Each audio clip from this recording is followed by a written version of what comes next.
Welcome back. We're glad to have you with us. This is going to be a wonderful conversation we're going to have. Um, as you probably saw in the thumbnail, what we're asking is what in the world is going on with Disney and Hollywood and media? Why are movies not making as much money as they should? And I think the answer is pretty simple. I think there are issues that Disney and some of the other big Hollywood studios may not want to exactly address and to acknowledge that, and I'm going to use this word this time, not going to use it every time. I hate the word. I want to cancel the word, but I'm not into cancel culture.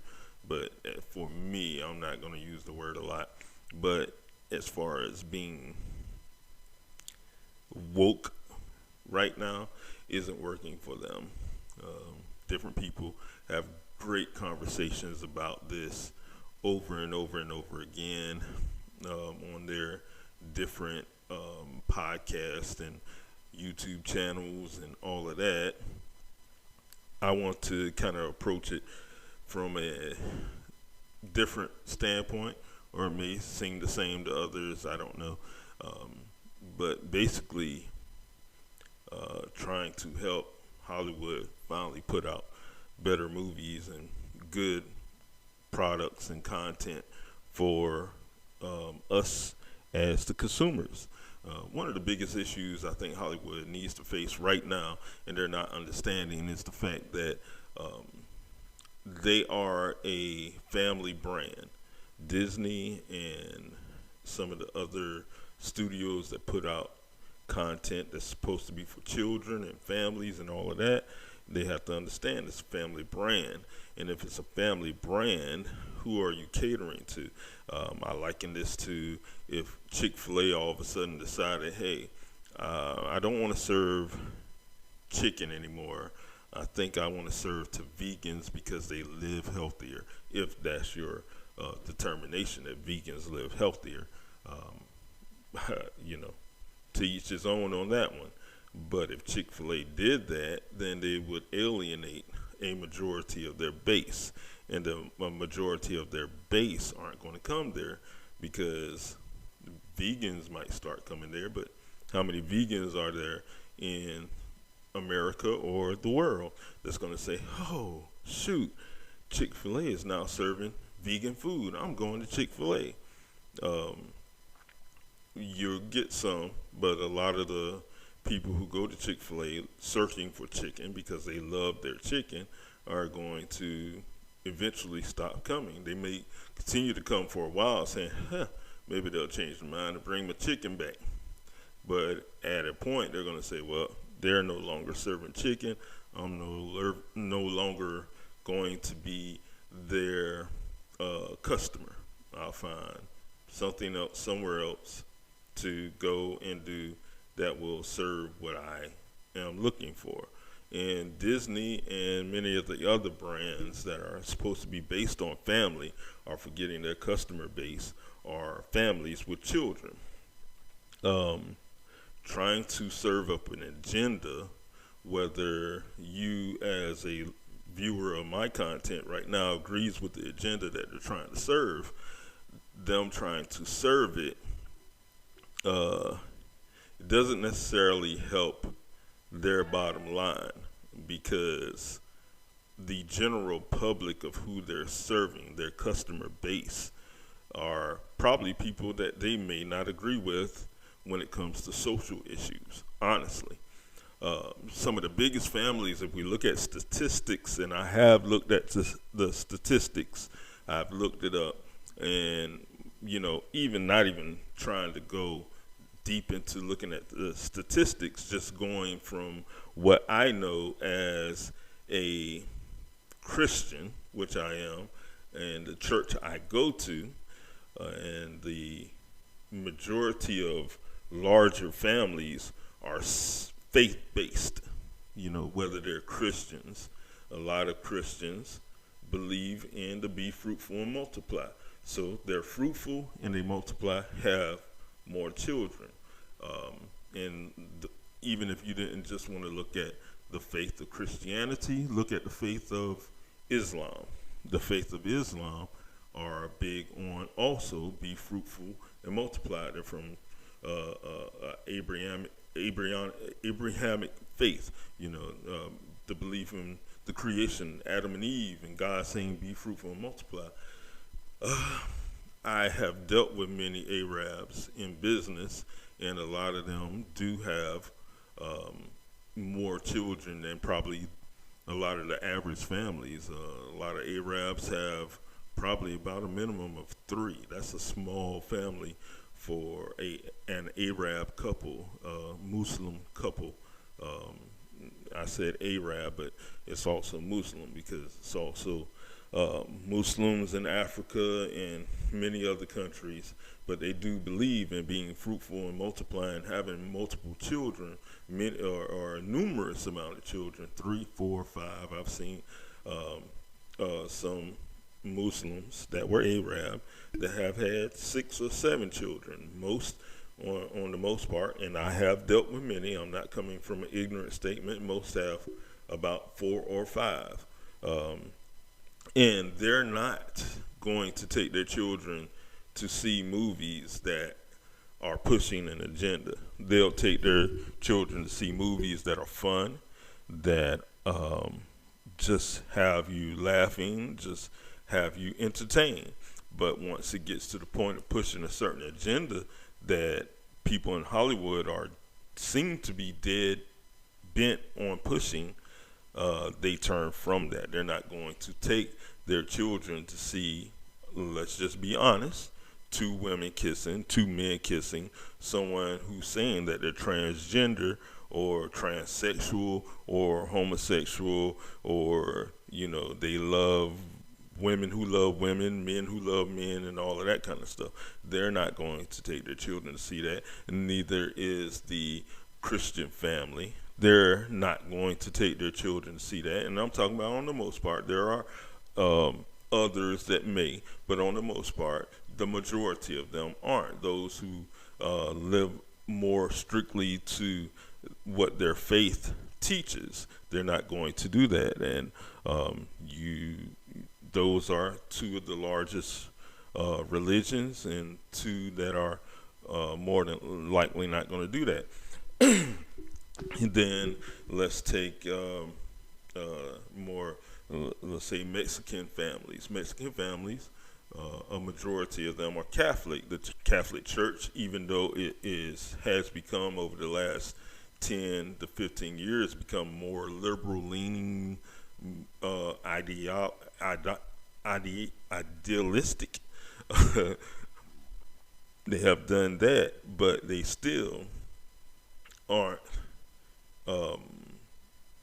going against the principles that's taught in the Bible. So Mexican families who have multiple children are also not going to necessarily take their children to see that. Now, it doesn't mean that they're against that completely. It may just mean they don't want to have that conversation right now. The same thing with some of the Christian families and some of the Arab families. You want to push a 5-year-old and 6-year-old to the idea that, hey, this is normal, and those families are saying, no, it's not normal. Now, whether you believe it's normal or not, those families are in America and have a right to decide what is right for their children and what is wrong for their children, and what they're going to teach their children in a belief system, and what they're not going to teach their children in the belief system.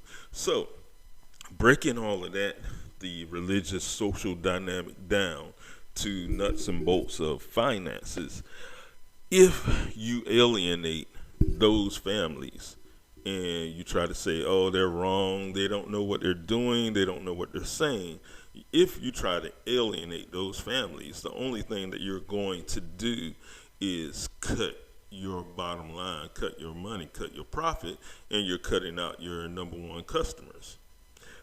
Because honestly, let's look at this very realistically and honestly on a number side.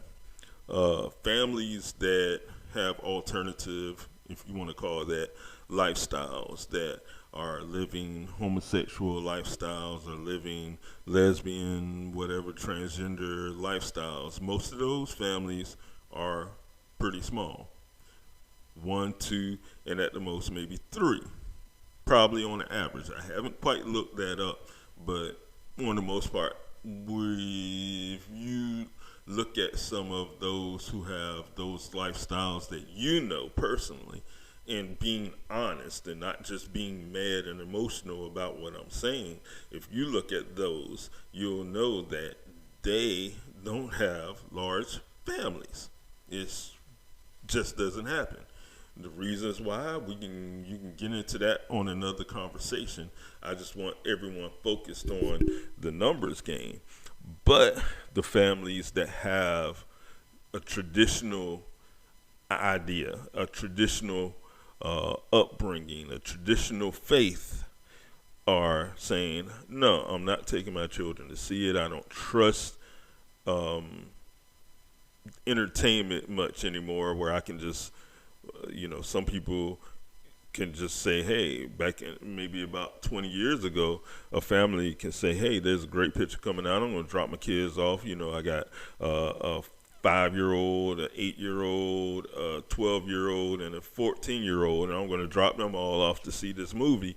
And, I don't have to worry about if the movie's trying to push an agenda that I don't agree with. Now, families have to be very, very, very protective of what they have their children see. So, with that being a case, I think Disney and many other studios need to start examining themselves and saying, hey, are we in this to push an agenda? Is that really the point? Because if we are, we're not going to make as much money. So we don't need to put as much money into these movies as we have been, because the only way that we're going to make a profit is to anticipate making less money. So if we're going to anticipate making less money, they need to anticipate that with a smaller budget, paying out less to those who are the people who work on the content and the people who do the voiceovers or the special effects and all of that, so that they actually are making money, because they're not going to have as much of a customer base. But if they're looking at it in a point and say, hey, it's not necessarily that we've been spending too much, it's more of the fact that we've been using the wrong content and trying to push an agenda that we just don't need to push that anymore. We need to concentrate on just making good entertainment. And if we have an agenda to push, let's figure out a different way to push the agenda. It's America. You can push whatever agenda you want. I'm not here to say, hey, don't push your agenda, whether I agree with it or not. It's a free country, and you can push whatever agenda you want. The problem that you're facing, Hollywood and Disney and Bob Iger and all of you guys, the problem that you're facing is that you're trying to push it on people's children who don't agree with the agenda. And if you're going to make money, you need to stop it. It's simple as that. Just think about the Michael Jordan meme. Stop it. It's just not going to work. You're hemorrhaging profit out the ears because you're trying to do what you are dead bent on doing, and it's not working, because Christian families, Muslim families, Catholic families, which are Christian, they're not buying it. They're not going to keep on, and you could try to blame it on such as with the last movie, The Marvels, when it came out. I've read on, I think it was a Google or Yahoo doing a review on it, and they were saying that it was unjustly targeted because of a whole all-female cast, and it's just not the answer. Just continue. The media pushing up against why people aren't going and using that stuff is tired, it's old, it's stale, it's like bad 30, 40, 50-day old bread. Um, Wake up. You want to talk about being woke? Well, wake up. This is really where you need to wake up. You need to wake up and say, this just isn't working, and we're doing things wrong, and we're trying to push stuff that people just don't want to see on the most part. Yes, you have people that love it, you have people that want to see it, but you have to be more intentional on your budgets if that's the case. But if you want to entertain the world, especially when it comes to family entertainment, you have to come about it and do it a different way. So, my question for anyone that's viewing this and all those who view this is, what do you think about what we're saying? Do you agree? Do you disagree? And if you disagree, I'm going to say you're wrong, but you can tell me why you disagree. Um, but let's go with facts over feelings on this situation. The facts are, the larger families are faith-based families. The smaller families are those that aren't. And if you want to make money being a family organization, a family entertainment corporation, you have to cater to the larger portion of who you're trying to cater to. If not, each time you come out, you lose the trust of your fan base and you end up failing. That being said, hit the like button, hit the subscribe button, throw in the comments, hit me with some emojis. Let's get this thing out there to the general public so that people can see this, and maybe eventually Bob can see it and he can stop effing himself, as Elon Musk said. All right, we're out. Peace.